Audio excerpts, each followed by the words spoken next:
So just to take you in the background, this is how the Muridke headquarters, which is the LeT headquarters, looked. We had essentially picked up 4 points in this based on intelligence and inputs, the administrative block and the markers, two of the main residential quarters of the leadership.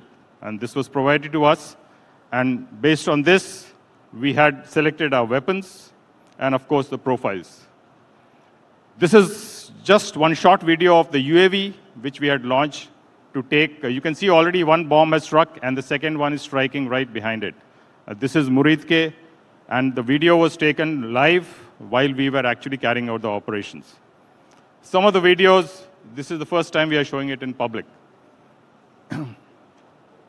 This is another video of one of the weapons which we used. It will be a little grainy initially, but as you come closer, you will see that very clearly the marker's roof. You can see now it is coming in visibility. And this is the weapon which went right at this point.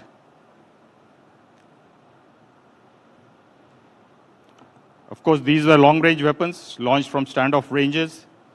But a point I want to bring to you is this is what was the result of that. If you see that same weapon which you talked had made a very, very small hole here. Practically, the roof is intact. You can see this is the administrative block which is shattered. And if you look at this, you can barely make out that this is damaged. Now, if you recall, what happened in Balakot, something very similar happened. But then I would like to show you what happened inside.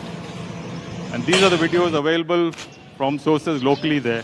You can see that the entire building was shattered. And this is the headquarters at Muridke.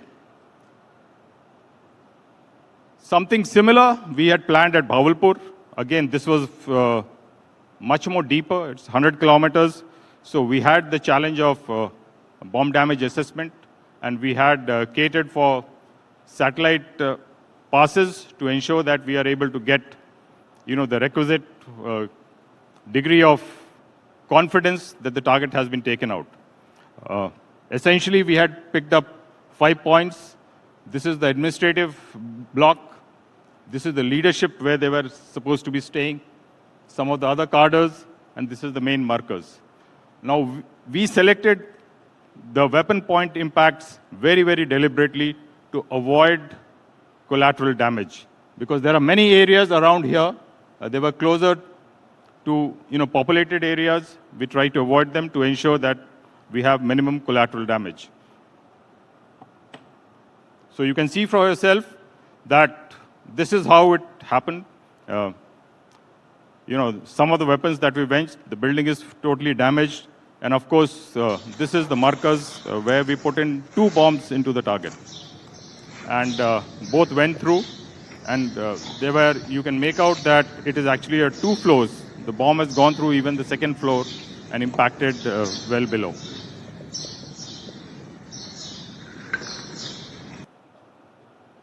So now if people tell that Pakistan does not sponsor terrorism, I'm saying a picture speaks more than 1,000 words. And this is what it shows.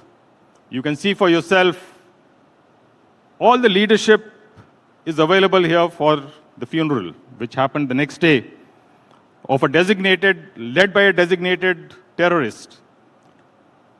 You can see that, the leadership, the GOC of 11 Div, 4 Corps, the Chief Secretary of Punjab, and of course, the IGP of Punjab, they were all part of the funeral. So we know, it goes without saying, that the state is as much sponsor of terrorism as anyone else, and therefore, you cannot differentiate between a terrorist activity and what the state sponsors.